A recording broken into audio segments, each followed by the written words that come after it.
Ambassador Molde said it's almost inevitable. I think he went as far as saying that papunta na tayo dyan. Pero medyo malabo yung sabi kasi ni Babes. Yun nga eh. Sabi niya dati, kailangan tapusin daw muna yung mga In kaso the dito. Philippines, yeah. Pero at the same time, sinasabi niya inevitable. Anong ibig sabihin nun? No? Inevitable in 20 years. What's your read of that in terms of U.S. aspect, U.S. pressure? Well, we expect that the U.S. will request for extradition. The Philippine response can either be, okay, we'll allow extradition now. We'll allow the U.S. to take a first crack to prosecute him. And after that, we will prosecute him. Or it can be the reverse. We will prosecute him first. After that, we'll turn him over to you. So, either way, no? So bottom line, Justice, it's nasa discretion ng state. Yeah, ng it's estado.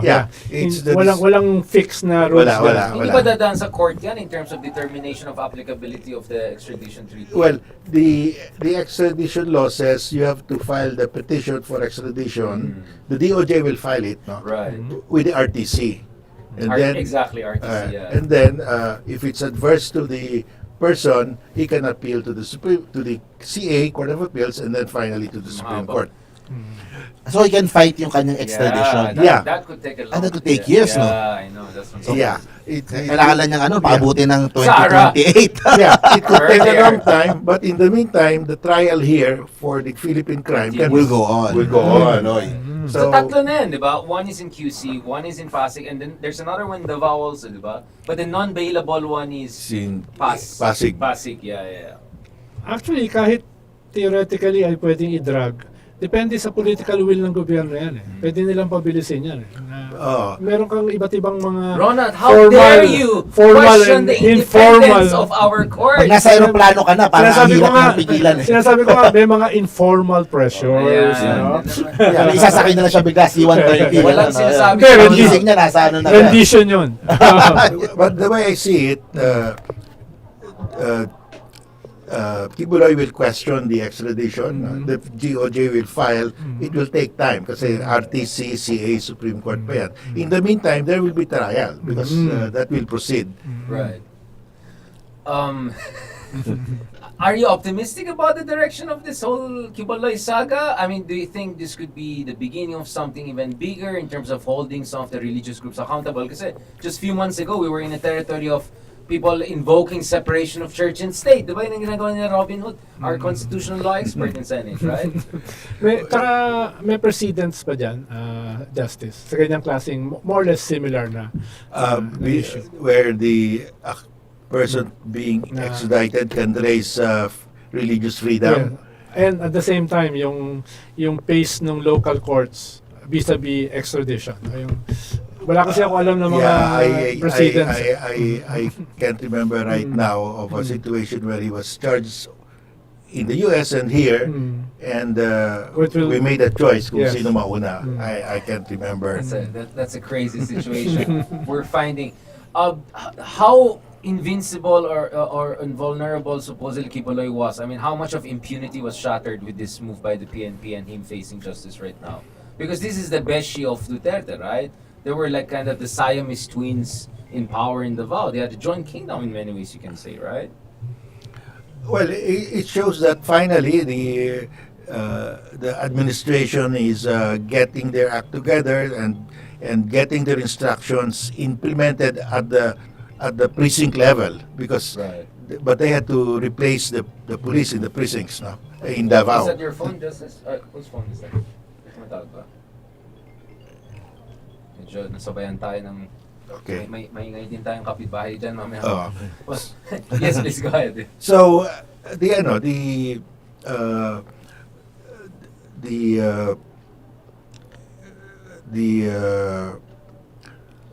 the case can be heard here while it's being appealed. So it's very interesting, no? So It's yeah. Baka yan ang maging president Olympics for the future. This will be a president setting. Nagreklamo yung abogado ni Pastor Quiboloy eh. Kasi wala daw music doon sa kanyang detention. Wala daw social media. Massage. Oh, tinanong pa. O Actually, kayo. meron siyang appeal na house arrest. at yung house arrest doon sa Mansion. Prayer Mountain. Balik na naman siya doon sa bangkit. Doon, yun ang masasal.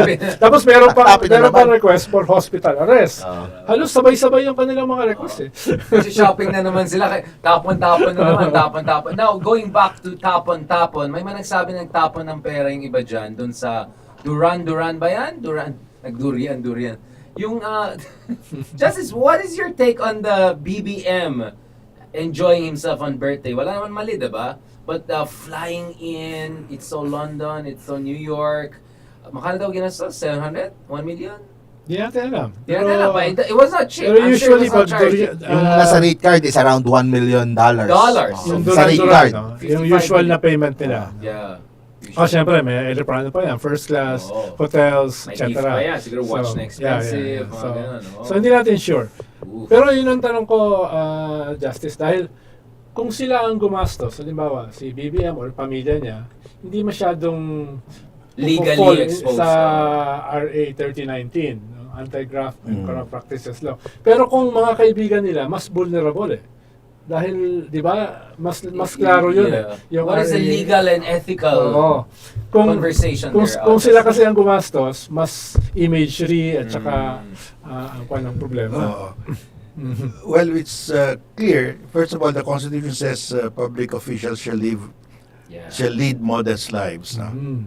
That's basic. That's Code of ethics na. And then you have the Code of Ethics for government employees. Repeats that. Yeah. Public officials shall lead modest lives. And also there's the anti-graft law which says anything like giving gifts like that. No? So,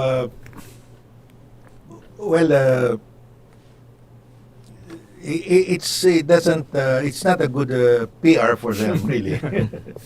Yeah, they keep on doing that, no? I mean, and then this Catching is defeat from the jaws of victory. imagine the momentum they had, Alice Go, Quiboloy, now Fugitive Manhunt, whatever you want to call it, for Harry Roque, and then suddenly, na-shift na naman yung discussion to the other side. On top of the PhilHealth, right, scandal we have been discussing for the past 2 months or so. Ano yung latest, Justice Carpio, as of mid-September? What is the status of that, what you see as very scandalous and illegal, unconstitutional? Nasa Supreme Court yung... Yeah, well, Sila Shelo. yeah, there's a petition already filed with the Supreme Court. That's a group of Shelo Magno. Yeah. Our group, the Sambayan, will be filing soon. Separately po. Separate. What's the difference in what is the difference? But iba yung case nyo? Iba yung angle? Yes, we're filing our case on a different ground, on a different ground. Can you explain, like, for because layman? kasi under the Constitution, the President can transfer savings from one item to another within the executive branch. So, it's only the President who can be authorized by law to transfer savings. Right. Ang ginawa ng Congress, because they want to shield the President, they authorize the Department of Finance Secretary to do it.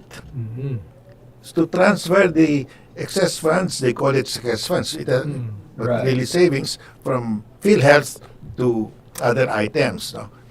So, that's our basic ground. You cannot authorize the secretary. It's only the President. Right. Pero sinasabi nila, naglagay sila ng rider sa GAA, no? Para daw maging hindi malabag yung mga existing kwan. But it's very clear. The Constitution only authorizes the President. It's only the President who can transfer by delegation by Congress in a law. Dinelegate nila si Recto to shield the President. So, mali na yun. Second, Right. ang kinuha nilang pera yung PhilHealth funds. Yes. PhilHealth funds are special funds raised through taxation for a specific purpose. Right. Under the Constitution, if it's a special fund raised through taxation for a specific purpose, it cannot be used for any other purpose Right. until that purpose has been accomplished or abandoned by law.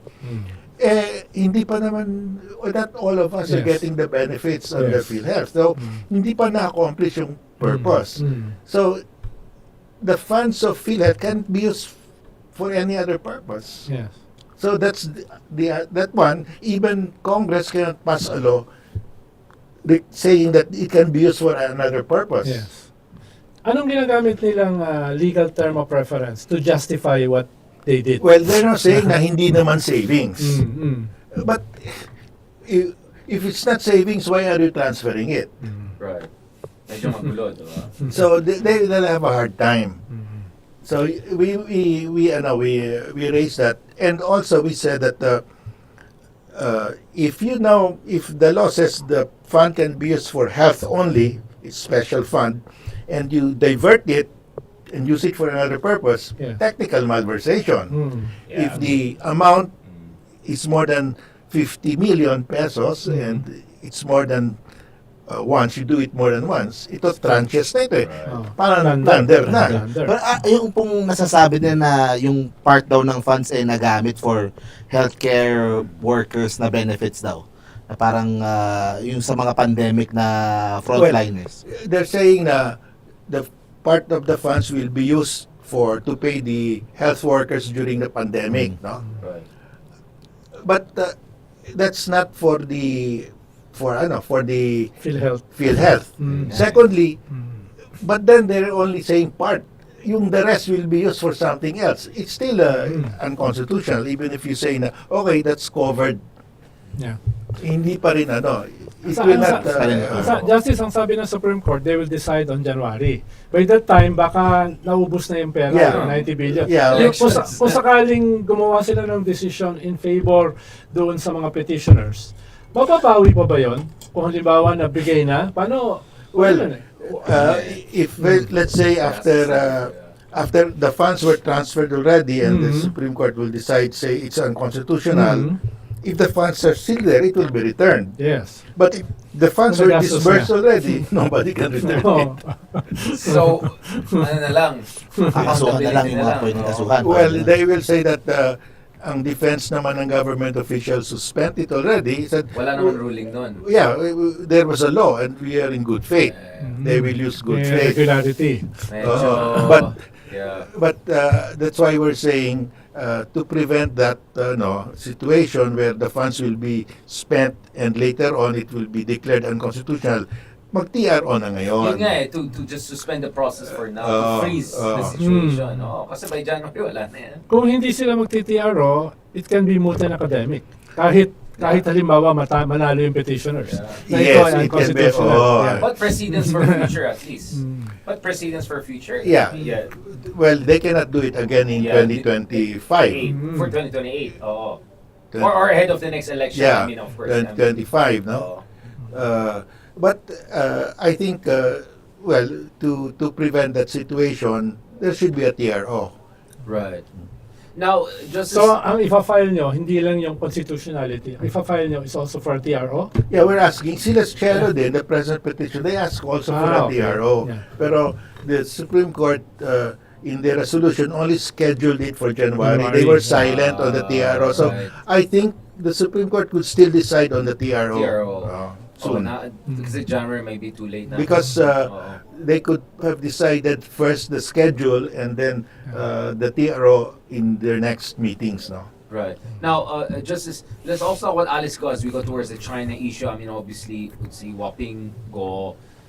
Do you see any value to the latest hearings that are coming out, or do you think this thing should be now passed on to the relevant agencies na tapos na yung dapat yung public hearings and all of that?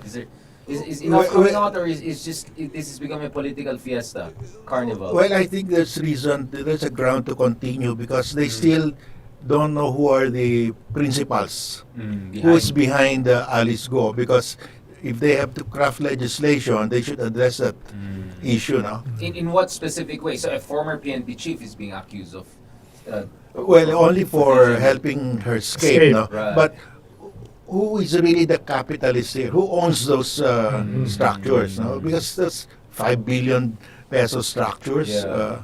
And you doubt that she's Seven the one. billion. 7 billion. So we have to find out who owns these structures and how we can forfeit these structures. No? Because Alice Go is saying, I don't own those structures. So tama sila, Bato and Robin Hood, na talagang matreten yung life nila. I mean, if she's gonna laglag the big guys, di ba? Mayayari siya, di ba? I mean, what can Kaya she pala be sinundo nila Ben-Hur, no? Kasi, baka yayarin in oo, para witness protection ano? program is that a potential way forward, but yun nga, baka she'll use it to escape accountability. I mean, what is the balance way forward? Well, you must not be the most guilty. You must be the least guilty, Accessory. or not least not the most guilty to be a witness. Yeah. Kasama State rin ba, witness. Justice, na dapat lumabas bago ipasa sa relevant courts ay yung sino yung mga enablers sa gobyerno na tumulong? Is that part of the dapat in aid of legislation? No? In aid of legislation, you can say that we have to proceed further to find out how they actually did this. But not for purposes of prosecution, because that's that's Yes. the executive yan eh. But they can say that we need to continue because we need to know how this came about. Yeah, yung mga butas. I mean, for instance, medyo nalaman natin yung mga butas sa late registration. Yeah, like for Right, example, in the late registration Right. of birth, if you register late by 1 year, it's only the civil registrar who will decide to grant or not to Yeah. grant. Maybe because of the lateness, you should throw it to another body. Yeah. Maybe 2 or 3 people to decide, no? More layers of support. Yeah, layers. just to ano. Oh. But is there a way for Alice Guo to ano? Para I'm asking for the Alice Guo fans. Mapashare. Kaya Ano ba tayo? Is there a way for her na maipasok like to be a state witness, or meron ba siyang path na ganon? Kasi hanggang ngayon nagsisinungaling pa rin eh. Ang dami hindi pa rin nagano, pero meron bang path na pwede siyang maging possible state witness? Dagdag For sa instance. tanong ni Mark, Justice, kung yung may implicate na principals are foreigners, no, hindi mga Pilipino, ay si Alice Guo ba ay pwede pa rin mag-invoke na witness protection? Dahil hindi naman mga Pinoy yung Pinoy, possible mga principals. boss, yeah. No? Ang ano lang, as long as she is not the most guilty, Kahit foreigners yung mas Kaya, guilty. yeah, kahit nasa abroad din mo. yeah, because we Mm. probably want to know who are really the principals now. But if she doesn't stop, well, the most guilty will be her, no? Wala tayong alam kung who else will be there. Yo, speaking of foreign powers, China, what is your read of the latest incident? Kasi yung favorite columnist ni Ronald Capon, excited for China. China outsmarted Marcos Jr. Talagang, it's amazing, no? We have people here who are cheering for China, who are happy for China. Like, China, thank you for taking away. You embarrass Marcos. I so hate Marcos. I rather have China of that place. Tapos, Surrender daw sa... magsusulat siya ng column, ang ini-affirm niya ay yung mas pa siya, mas gangho pa siya eh. Kesa Oo. dun sa Mga Chinese, sa Foreign Affairs Ministry ng China, no? Medyo Mas- Global Times yung kalaban niya. Kalabal niya. Oo, Medyo, at madalas na lumalamang pa siya. sa Global medyo... Times. Bobby Tiglao. Supra Times. Supra Times. Kaya nga sabi ko, Jonathan Morales to. Ako, di ko alam. Gusto nalaman ko na. Justice, now you see where I come from. Now you see my dilemma. Hindi ko alam kanina yung pinag-uusapan na. Si Bobby Tiglao pala. Nakalusot na nga eh. Diretso na, di ba? Sumikat pa. He's not even working. Natatawa lang ako. Yes, Justice. Well, you have to understand that's coming from a guy who said that the arbitral award is null and void. So he has taken the line of China completely. I So wonder why. No? I wonder why. so wala tayong magawa because he said that the arbitral award is null and void. Then talagang ano yan, on the side of China talaga yan. Pero yung newspaper na yan, di ba may mga editorial na ngayon na inatak pa si Digong as agent of China. What's going on with that newspaper? I was like, so weird. I mean, we know what was going on during, yung nilagay kayong dalawa sa Matrix, di ba? Ako yung wala si Jollibee pa nga. Nilagay ka ba sa Matrix dati? Hindi, no? Hindi. Yung Matrix na, ikaw nilagay ka. Oo, twice. Tumakas. Pero Manila Times kasi, syempre, mga may-ari Ayan niya. naman tayo eh! Ayan tayo! Mayor! Where is... Ang mga may-ari niya, mga negosyante rin eh. So, they have to balance eh. Kanina. They have to balance eh.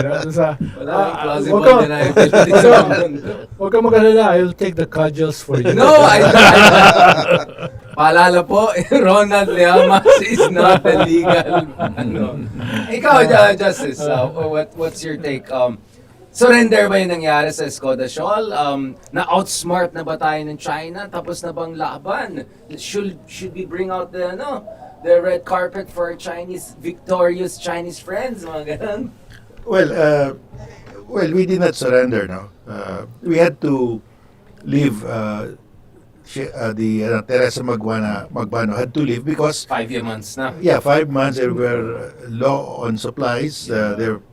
Some of their people were sick, and also there was an inclement weather coming. Yes. So it was justified to leave, but it doesn't mean that we surrendered.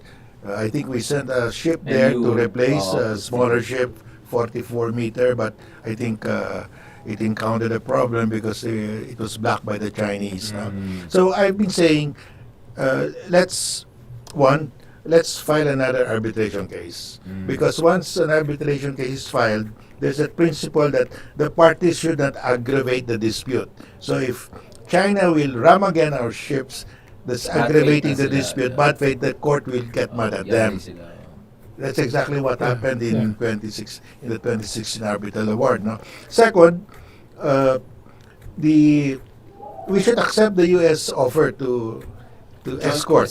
Yeah, because the plan of China is to ram our ships, butasan nila, and we run out of ships, of Coast Guard vessels, because we have only two 97-meter Coast Guard vessels, and one will be out of commission for, maybe it will take 5 to 6 months to repair. So, talagang mauubos yung ating Coast Guard vessels doon. So, to counter that plan of China to decapitate our ship, let's have the escort.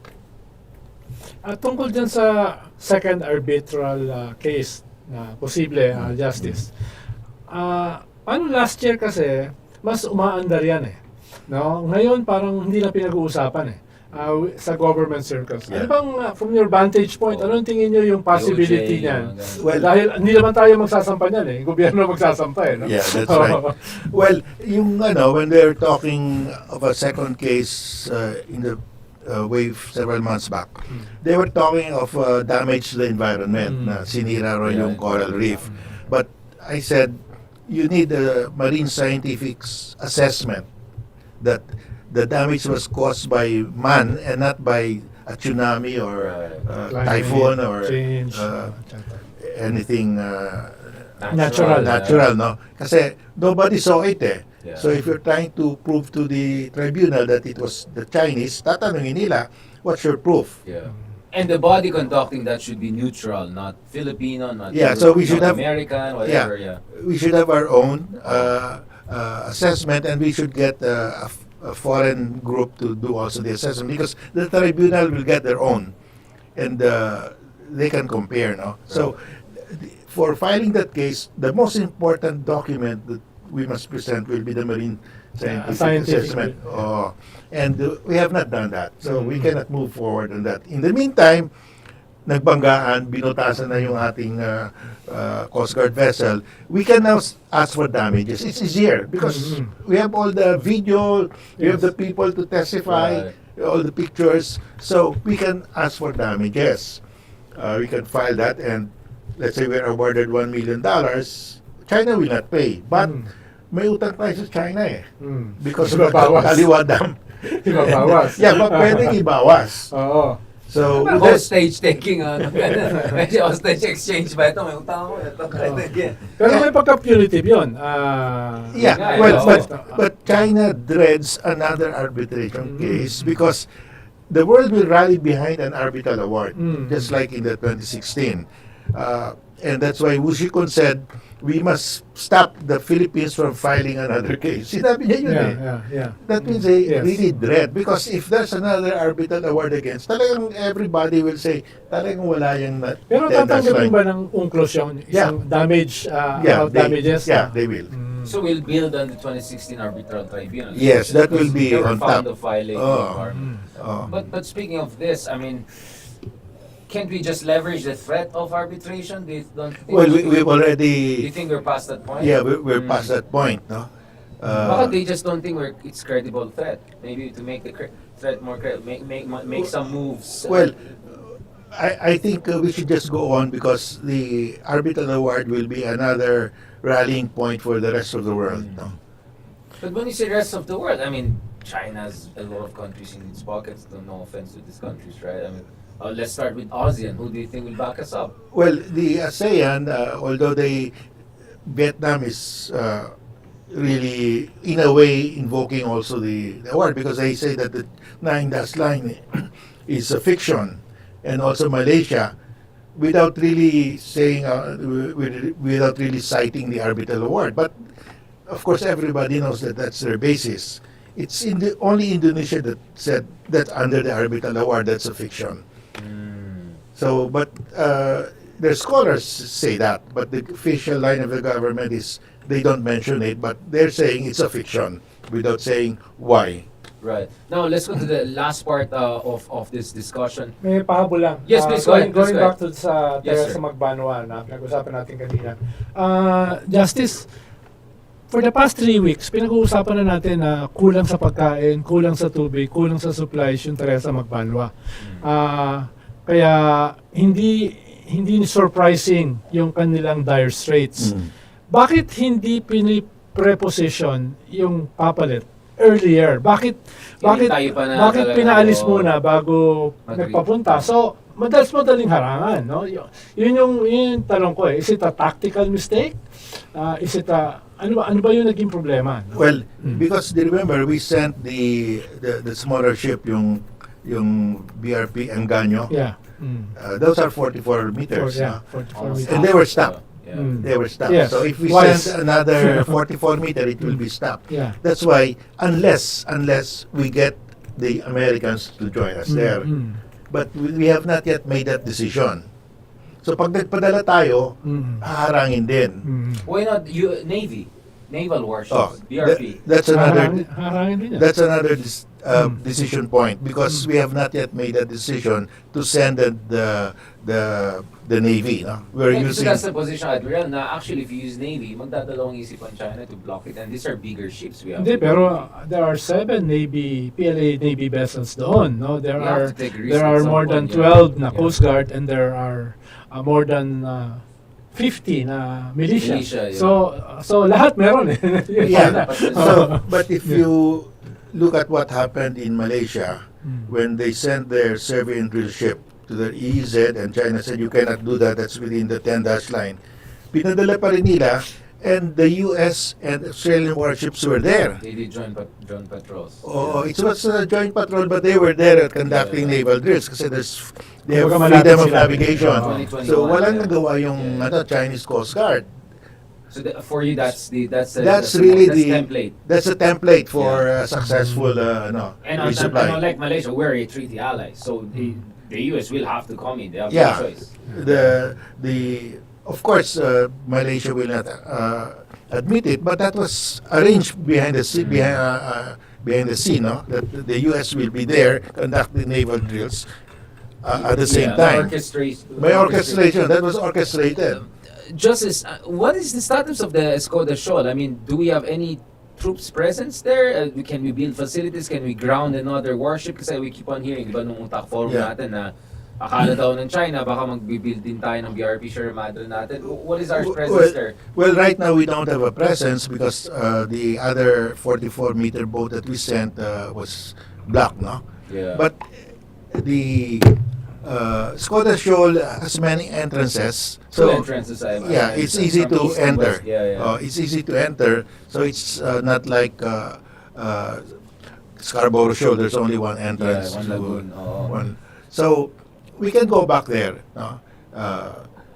And we can go back there with a big ship like the Magbano, Teresa Magbano, ano? Or Melchora, I mean, this you is know. just 70 nautical miles from Palawan. It's just too close to us for us to Yes, give up to yes. the Chinese. If they build Yeah. facilities military there, it's too much.